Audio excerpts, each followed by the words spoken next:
En l'année 1789, la France vit sous ce qu'on appelle l'Ancien Régime, avec une monarchie absolue. Le roi, Louis XVI, a tous les pouvoirs et il les tient de Dieu. Cette société est divisée en 3 ordres. Les nobles, qui sont les descendants des chevaliers du Moyen Âge, et qui sont donc un ordre privilégié sur lequel s'appuie le pouvoir du roi. Souvent, ils sont dans l'armée. Le deuxième ordre à être privilégié, c'est-à-dire à ne pas payer d'impôts, est le clergé, c'est-à-dire les prêtres et les responsables de l'Église. Ils ont accumulé beaucoup de richesses, beaucoup de terres, et ils font partie des plus riches seigneurs. Enfin, le troisième ordre est le tiers-état, c'est-à-dire le peuple. Il représente 98% de la population et c'est lui qui paye les impôts. Dans ce tiers-état, il y a le petit peuple, les petits artisans, les petits gens des villes, les paysans. Et il y a aussi les bourgeois. Les bourgeois sont souvent de riches commerçants qui ont fait fortune, mais qui ne sont ni nobles ni du clergé, et qui donc doivent payer des impôts importants, puisqu'ils sont très riches. Ils sont aussi en général éduqués, et c'est d'eux que va venir la Révolution.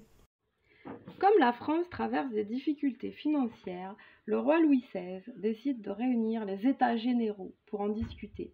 Ceux-ci rassemblent des délégués du clergé et de la noblesse tout d'abord, mais aussi du tiers-État. Le 17 juin 1789, le tiers-État décide de se séparer de la noblesse et du clergé.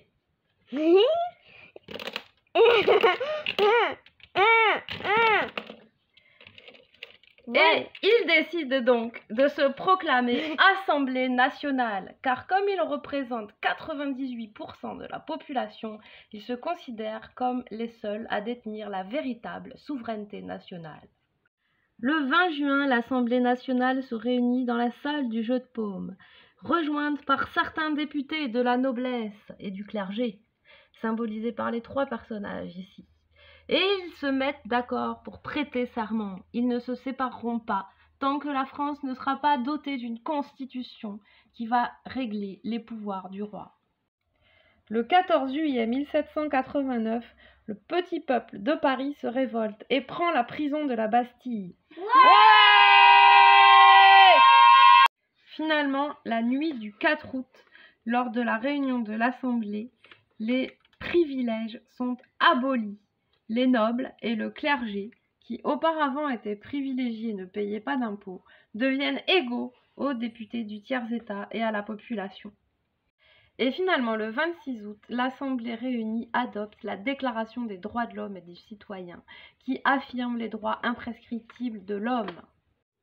Ainsi, au cours de l'année 1789, en quelques mois, la France passe d'une monarchie absolue à une monarchie constitutionnelle. C'est l'œuvre essentiellement de la bourgeoisie. Le petit peuple, en fait, n'a fait que prendre la Bastille, mais c'est la bourgeoisie qui a pris la plupart des mesures politiques qui ont transformé la France. En 1790, la constitution civile du clergé est votée, c'est-à-dire que les prêtres deviennent des fonctionnaires et tous les biens du clergé, tous les trésors, sont confisqués par les révolutionnaires. La Constitution de 1791 met en place une monarchie constitutionnelle, c'est-à-dire où le roi a des pouvoirs limités par une assemblée et où les décisions sont prises et votées. Cependant, il a le droit de veto, c'est-à-dire qu'il peut empêcher certaines décisions d'être prises. Dans les salons parisiens, les idées nouvelles sont débattues, comme chez par exemple Manon Roland, qui est une femme de lettres, une des femmes qui a participé à la Révolution. Et oui, il n'y avait pas que des hommes. Le roi Louis XVI n'est pas d'accord avec toutes ces réformes et il s'enfuit dans la nuit du 21 au 22 juin 1791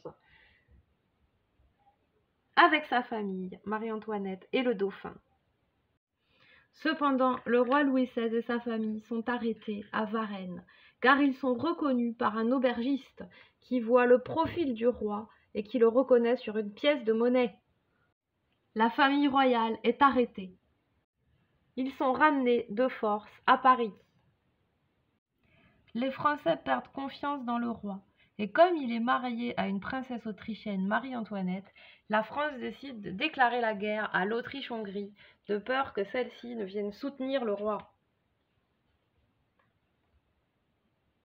Finalement, le 10 août 1792, le peuple de Paris, dirigé par les Républicains, lance un coup d'État et s'empare du château des Tuileries où s'est réfugiée la famille royale.